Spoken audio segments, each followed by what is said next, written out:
প্রতিদিন সকালে ঘুম থেকে উঠে এই শহরটা যেন একটা যুদ্ধের ময়দানে পরিণত হয়। ঘন্টার পর ঘন্টা জেমে আটকে থাকা কোনো বাবার ক্লান্ত চোখ, কিংবা ময়লার দুর্গন্ধ এড়িয়ে সন্তানকে নিয়ে স্কুলে ছোটা কোনো মায়ের অসহায়ত্ব। এই চিত্র আমাদের ঢাকার নিত্যদিনের গল্প। আমরা অভ্যস্ত হয়ে গেছি, তাই না? কিন্তু সত্যি কি এই শহরটা এমনটাই হওয়ার কথা ছিল? না, এমনটা হওয়ার কথা ছিল না। হ্যাঁ, বাস্তবতার চরম সত্যটাই হচ্ছে ভিডিওর শুরুতে বলা এই কথাগুলো। কিন্তু ভেবে দেখুন তো, কেমন হতো যদি কাল সকালে উঠে দেখা যেত সিগন্যালে আর ঘন্টার পর ঘন্টা আটকে থাকা গাড়ি নেই? কেমন হতো যদি ফুটপাতগুলো আবর্জনার দুর্গন্ধের বদলে সুবাস ছড়াতো, আর সেই পথ ধরে নির্বিঘ্নে হেঁটে যেতে পারতেন আপনি?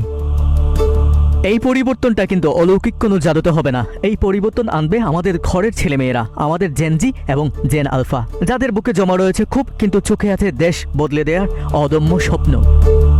ভেবে দেখুন তো, কেমন হতো যদি সরকার এমন একটা নিয়ম বা আইন পাশ করে দিত, যারা হাত বাড়াবে দেশের জন্য দিনে 1 থেকে মাত্র 3 ঘন্টা রাস্তায় দাঁড়িয়ে এই শহরকে করবে যানজট মুক্ত, বন্ধ করবে যেখানে সেখানে ময়লা ফেলা। তবে এটি কেবল কোনো ফাঁকা উপদেশ বা সাময়িক আবেগ নয়। এই মাস্টার প্ল্যানটিকে সফল করতে সরকারের সেই আইন যুক্ত করবে ও একটি ঐতিহাসিক রাষ্ট্রের কাঠামোর অঙ্গীকার হিসেবে no service no government job এই নিয়মে আওতায় নিয়ে আসা। হ্যাঁ, 18 থেকে 25 বছর বয়সী যেসব তরুণ ভবিষ্যতে বিসিএস, সরকারি ব্যাংক বা রাষ্ট্রীয় কর্মকর্তা হওয়ার স্বপ্ন দেখেন, তাদের জন্য এই 1 থেকে 3 বছরের নাগরিক সেবা দেওয়া এখন থেকে চাকরিতে আবেদনের এক বাধ্যতামূলক পূর্বশর্ত হতে পারে। ফাঁকি দেওয়ার কোনো সুযোগ নেই। জিপিএস ও অ্যাপে ট্র্যাকিং নিশ্চিত করবে তাদের সততা।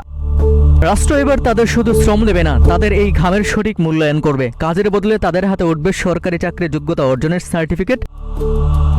আজকে যে তরুণরা ধুলোবলে মেখে রোদে পড়ে ট্রাফিক আর ময়লার কষ্ট নিজের চোখে সামলাচ্ছে, আগামীকাল সেই তরুণী যখন আমলা বা সরকারি কর্মকর্তা হয়ে চেয়ারে বসবে, এ কখনো ঘুষ খাবে না, দেশের মানুষের কষ্ট সে চোখ বন্ধ করে পাশ কাটিয়ে যাবে না। সরকারে আগে তৈরি হবে দুর্নীতিমুক্ত দায়িত্বশীল এক নতুন নেতৃত্ব।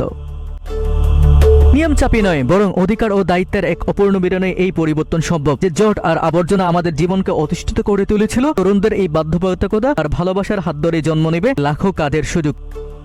চলুন হতাশার গল্প পেছনে ফেলে আমরা একসঙ্গে গড়ি, তরুণদের হাত দিয়ে তৈরি করি এক নতুন শৃঙ্খল ও গর্বের বাংলাদেশ। মেহেদী হাসান, নাগরিক টিভি।